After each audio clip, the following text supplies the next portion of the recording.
जैसा कि आप सभी को पता है कि जन आधार कार्ड का नया पोर्टल आया है। मैंने एक वीडियो बना के आपको जानकारी भी दी थी, लेकिन नए पोर्टल के अंदर समस्या ये है कि यहाँ पे एक तो बैंक डिटेल अपडेट करने का जो ऑप्शन था पुराने वाले पोर्टल पे वह नए वाले पोर्टल पे नहीं है, और दूसरा जो इनकम अपडेट करने का ऑप्शन था जो पुराने वाले पोर्टल पे वह ऑप्शन नए वाले पोर्टल पे नहीं है।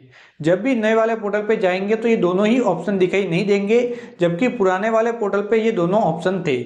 इस समय स्कूल के अंदर प्रवेश का प्रोसेस रनिंग है, जिसकी वजह से ज़्यादातर स्टूडेंट ऐसे आ रहे हैं जिनके की बैंक डिटेल अपडेट करनी है या फिर इनकम अपडेट करनी है जन आधार कार्ड के अंदर।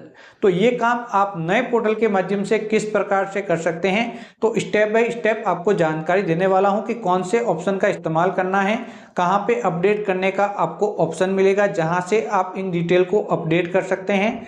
जब भी अपडेट करेंगे तो संबंधित डॉक्यूमेंट आपके पास होने चाहिए। अगर आप इनकम अपडेट कर रहे हैं तो आय प्रमाण पत्र यहाँ पे आपका लगेगा। बैंक डिटेल अपडेट करें तो बैंक की जो पासबुक होती है वह आपके पास होनी चाहिए। तो आइए दोस्तों चलते हैं कंप्यूटर स्क्रीन पे और जानते हैं कि नए पोर्टल पे ये किस प्रकार से अपडेट होंगे। सबसे पहले ई मित्र कियोस्क पोर्टल पे लॉगिन हो जाना है। उसके बाद सर्विस वाले ऑप्शन पे क्लिक करना है, फिर अवेल सर्विस वाले ऑप्शन पे क्लिक करके यूटिलिटी सर्विस पे क्लिक करना है, फिर यहाँ पे क्लिक करना है और यहाँ पे जन आधार कार्ड लिख के सर्च करना है। जन आधार एनरोलमेंट 2 वाले ऑप्शन को सेलेक्ट करके यस करके आपको इस पोर्टल पे आ जाना है। यहाँ पे आने के बाद यहाँ से आपको एनरोलमेंट के ऑप्शन मिल जाएंगे। तो यहाँ पे अलग अलग बहुत सारे ऑप्शन हैं।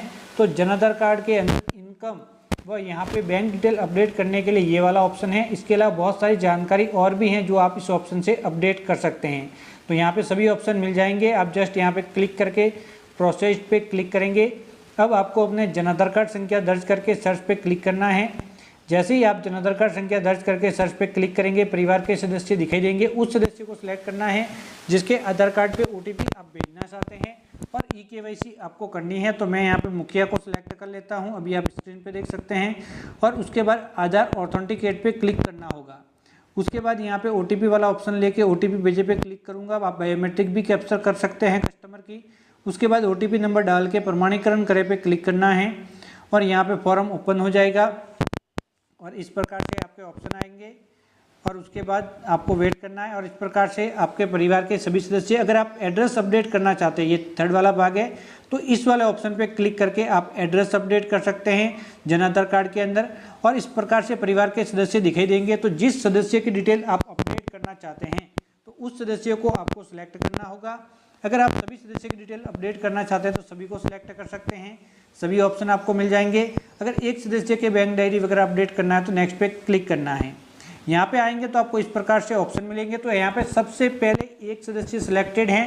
तो जो सिलेक्टेड सदस्य हैं, यहाँ पे जो सदस्य का नाम आ रहा है उसके क्या क्या डिटेल अपडेट करनी है, बैंक डिटेल, इनकम, तो इस प्रकार से बैंक ले लेंगे, इनकम ले लेंगे। इसके अलावा अन्य जानकारी भी अगर आप अपडेट करना चाहते हैं तो वह भी ले सकते हैं, जैसे कॉन्टैक्ट डिटेल हैं, स्पेशल एबल हैं, मदर्स नेम है, फादर्स नेम है। तो ये जानकारी भी एक ही बार में आपको अपडेट कर लेनी है अगर करने की ज़रूरत है। अगर करने की ज़रूरत नहीं है, ओनली बैंक व इनकम अपडेट करनी है तो उसके बाद एक का सदस्य सेलेक्ट कर लिया, फिर दूसरा सदस्य यहाँ से सेलेक्ट करेंगे और उसके क्या क्या अपडेट करना है वो सभी सिलेक्ट कर लेंगे। तो यहाँ पे सभी ऑप्शन आपको मिल जाएंगे। उसके बाद यहाँ पे थर्ड वाला सदस्य मैं ले लेता हूँ। तो इस प्रकार से जो भी सदस्य आपने शुरुआत में सिलेक्ट किए उसके क्या क्या डिटेल अपडेट करनी है वह इस वाले भाग के अंदर लेने के बाद नेक्स्ट पे क्लिक करना है। इस वाले भाग के अंदर जैसे ही आएंगे तो सबसे ऊपर एक सदस्य सिलेक्टेड आएगा। अभी आप स्क्रीन पे देख सकते हैं, ब्लू कलर के अंदर बताएगा। तो सबसे पहले इस सदस्य की डिटेल अपडेट होगी जिसके जस्ट आगे तीर का निशान होगा इस प्रकार से। तो इस सदस्य की डिटेल जो यहाँ पे ओपन है वो इसी सदस्य की जानकारी भरनी है जिसके आगे यहाँ पे ब्लू कलर के अंदर तीर का निशान है। दूसरे सदस्य की डिटेल आपको नहीं भरनी है। तो सबसे पहले यहाँ पे बैंक की डिटेल भरेंगे। तो बैंक के IFSC कोड, बैंक का नाम, ब्रांच, बैंक के अकाउंट नंबर और बैंक की यहाँ पे पासबुक या फिर चेक जो भी अपलोड कर रहे हैं वह सिलेक्ट करके चूज फाइल पे क्लिक करके 1 MB साइज के अंदर अपलोड कर लेंगे। ये तो होगी बैंक डायरी। अब इनकम अपडेट करनी है तो इनकम टैक्स पेयर हैं या फिर नहीं, यस या नो में जवाब देना है। उसके बाद उसके पैन कार्ड नंबर हैं तो वो यहाँ पे डालने हैं। एनुअल इनकम कितनी है उस सदस्य की वह डालनी है। और उसके बाद आपके पास ITR रिटर्न है तो ITR रिटर्न और आय प्रमाण पत्र है तो आय प्रमाण पत्र, दोनों में से कोई भी एक ले लेंगे। चूज फाइल पे क्लिक करके आप आय प्रमाण पत्र अपलोड कर लेंगे। तो मेरे पहले से अपलोड है, अभी आप देख सकते हैं ये वाला, जो कि इस प्रकार से दिखाई दे रहा है। उसके बाद जैसे सेव पे क्लिक करेंगे तो उस सदस्य की डिटेल सेव हो जाएगी। तो भी उसके बाद ये जो ब्लू लाइन है वो दूसरे वाले सदस्य के जस्ट आगे आ जाएगी। तो अब इस वाले सदस्य की डिटेल को भी आपको इसी प्रकार से अपडेट कर लेना है जिस प्रकार से पहले वाले सदस्य की डिटेल अपडेट की थी। तो उसका बैंक डायरी डालनी है, इनकम अपडेट करनी है तो इनकम अपडेट कर लेनी है। तो इस प्रकार से दूसरे की करेंगे, उसके बाद उसको सेव करेंगे, उसके बाद तीसरे की करेंगे। तो जितने भी सदस्य आपने सेलेक्ट किए हैं उन सभी को एक एक करके इस प्रकार से डिटेल अपडेट होती हैं। अगर कोई दूसरी अच्छी जानकारी है वो भी इसी प्रकार से अपडेट होगी। अब सारी जानकारी अपडेट होगी तो सेव डिटेल पे क्लिक करेंगे और रिसिप्ट दिखाई देंगी और इसकी प्रिंट आउट आपको निकाल लेनी है और इस प्रकार से सारी डिटेल अपडेट हो जाएगी। यह तरीका था नए पोर्टल पर इनकम व बैंक डिटेल अपडेट करने का। जब भी आप अपडेट करने जाएंगे तो परिवार के जिस जिस सदस्य की आय अपडेट करनी है उन सभी सदस्यों को सिलेक्ट करना होगा और बैंक डिटेल भी जिस सदस्य की अपडेट करनी है उसको सिलेक्ट करना होगा। तो फर्स्ट स्टेप के अंदर आप सदस्य सिलेक्ट करेंगे कि क्या क्या जानकारी किस किस सदस्य की अपडेट करनी है। तो ये अब आपने सिलेक्ट कर लिए। उसके बाद सेकंड स्टेप के अंदर आप वह सभी फील्ड सेलेक्ट करेंगे जो कि अपडेट करना चाहते हैं, वो भी एक एक सदस्य सिलेक्ट करके।